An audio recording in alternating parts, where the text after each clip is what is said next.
Hai, halo, apa kabar semuanya teman-teman netizen dan sahabat-sahabatku semuanya. Ada yang menarik, ada juga yang mengejutkan. Ya, ini terkait dengan pertemuan Presiden Joko Widodo, Presiden ketujuh mantan ya, dengan Abu Basir di Solo hari ini, tanggal 29 September 2025. Ya, momen yang begitu kontroversi menurut saya. Kita tahu semuanya, Mbak Asir adalah mantan narapidana kasus terorisme, pernah divonis 15 tahun penjara karena mendanai pelatihan militer kelompok radikal di Aceh ya. Ponpes Al Mukmin Ruki ini adalah pesantren ini dikenal sebagai tempat lahirnya tokoh-tokoh Islam yang garis keras gitu kan ya. Ya. Dan setelah bebas, Pak Asir ini menunjukkan sikap lebih lunak terhadap pemerintah gitu kan. Bahkan menyatakan dukungan selama pemimpin tidak memerintah secara mungkar gitu ya. Tidak ada kemungkaran di situ. Dan apa ya, Basir menyatakan bahwa ia datang ini untuk menasihati Jokowi agar kembali mengamalkan hukum Islam secara konsisten. Dan ia juga menyebut ini sebagai kewajiban seorang ulama terhadap pemimpin, rakyat, bahkan orang kafir begitu ya. Itu menurut Basir begitu kan ya. Jadi meski diklaim sebagai dakwah, pesan Basir ini mengandung muatan ideologis yang menuntut negara diatur berdasarkan hukum Islam. Ini bisa dibaca sebagai bentuk tekanan simbolik terhadap arah kebijakan negara, teman-teman semuanya. Dan ya, kita lihat bagaimana gestur dari Pak Jokowi ya. Jokowi ini mengaku kaget atas kunjungan tersebut. Ia menyambut Pak Basir ini dengan mencium tangan. Ini adalah sebuah gestur yang syarat makna dan dalam budaya Jawa dan juga Islam gitu kan ya. Dan pertemuan ini juga bisa dibaca sebagai bentuk silaturahmi. Ya, namun juga berpotensi memberikan legitimasi simbolik gitu ya kepada Pak Basir di mata publik tentunya kan ya, terutama di kalangan Islam yang konservatif gitu kan ya. Dan pertemuan ini juga bisa memicu perdebatan tentang batas antara rekonsiliasi dan normalisasi terhadap figur yang pernah terlibat dalam jaringan radikal. Ya, di tengah lanskap politik yang makin religius, pertemuan ini bisa dibaca sebagai sinyal ke basis Islamis bahwa Jokowi tetap membuka ruang dialog gitu kan ya. Dan di sisi lain juga publik yang trauma dengan aksi terorisme ini bisa melihat ini sebagai bentuk kompromi yang berbahaya begitu ya. Jadi pertemuan Jokowi dan Basir ini adalah peristiwa yang kompleks. Di satu sisi menunjukkan keterbukaan dan silaturahmi, di sisi lain membuka ruang tafsir ideologis yang bisa memperkuat narasi Islam politik ya. Dalam demokrasi yang sehat ya, pertemuan semacam ini perlu dibingkai secara transparan agar tidak menjadi alat manipulasi simbol dan juga legitimasi politik begitu teman-teman semuanya. Jadi ada makna-makna di situ ya, banyak makna ya. Jadi kita kalau bisa dibaca ya, ini sebagai upaya Jokowi untuk merangkul semua elemen bangsa begitu ya.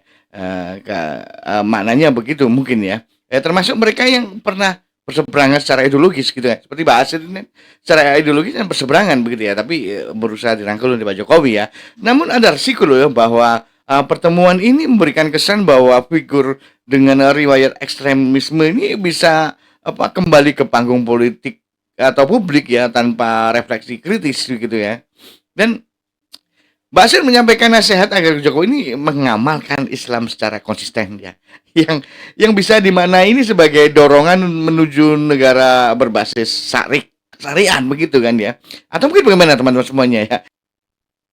Ini bukan sekedar nasihat spiritual ya. Ini melainkan tekanan ideologis yang menguji batas antara negara demokratis dan aspirasi Islam politik gitu. Atau bagaimana menurut teman-teman semuanya? Jadi ada gestur cium tangan juga di situ ya. Ya, dalam budaya Jawa dan Islam ini bisa dimaknai penghormatan atau pengakuan terhadap otoritas moral begitu ya. Dan ada juga Pak Jokowi bilang kaget ya, terkejut begitu kan ya. Jadi klaim Jokowi bahwa ia terkejut ini bisa dibaca sebagai upaya menjaga jarak simbolik ya. Namun tetap membuka ruang komunikasi kan seperti itu kan ya. Jadi pertemuan ini bisa memperkuat narasi Islamisme di tengah masyarakat yang plural gitu kan.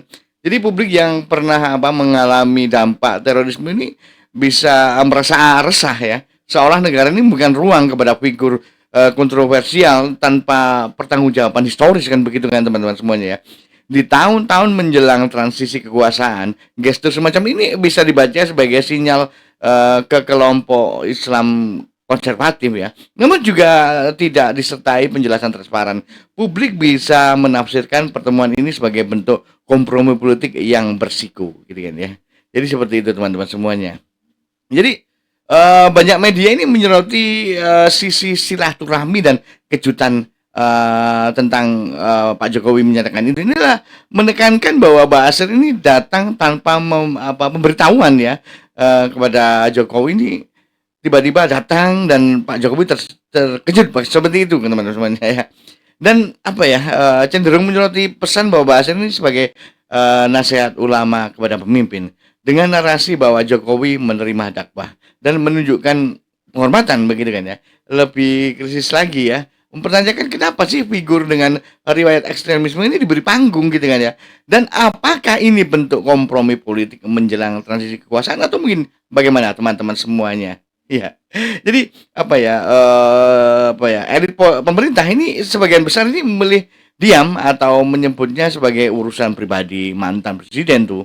Ya, ini bisa dibaca sebagai strategi menghindari kontroversi ya, gitu kan.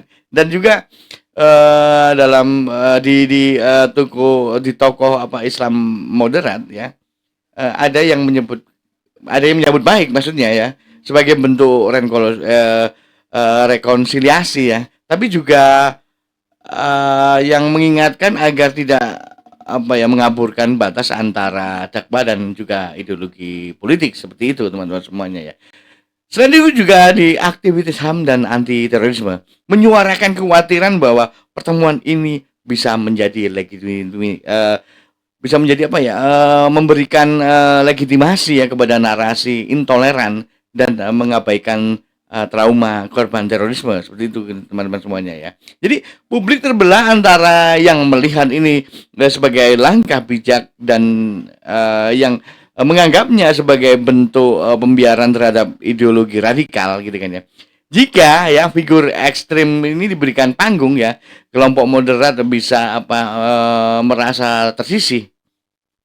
Dan ini berbahaya ya bagi demokrasi yang sehat, seperti itu teman-teman semuanya. Atau mungkin bagaimana teman-teman semuanya ya. Dan juga negara seolah mengirimkan sinyal ambigu ya, apakah kita sedang melawan ekstremisme ataukah justru merangkulnya, atau mungkin bagaimana teman-teman semuanya ya. Terima kasih sudah menyimak video ini ya.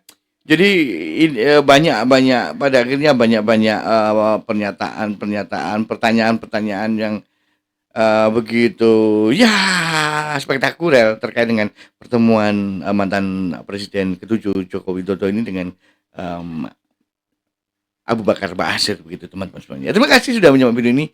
Kita ketemu lagi di video berikutnya yang lebih keren, lebih seru dan juga lebih hebohnya. Salam sehat untuk kalian semuanya.